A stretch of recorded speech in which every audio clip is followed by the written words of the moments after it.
सिंहज्यू।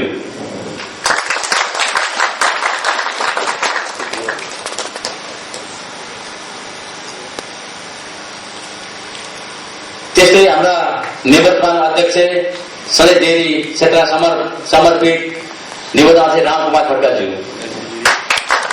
साथीहरू यसले के जनाउँछ भने हाम्रो डेरी एसोसिएसनमा पूर्व मेचीदेखि महाकालीसम्मका साथीहरू संलग्न छ भन्ने कुरा पनि यसले प्रश्न गर्न खोजे जस्तो मलाई लाग्दछ।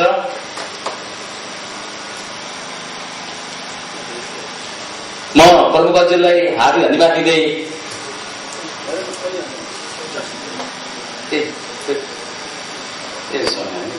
माफ गर्नु होला, एकजना छुटिरहेछ।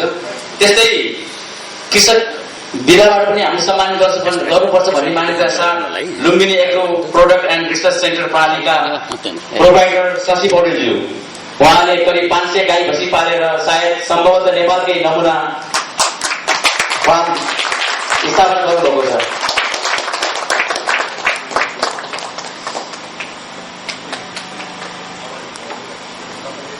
यति कुरा राख्दै म प्रमुख अध्यक्षलाई हार्दिक धन्यवाद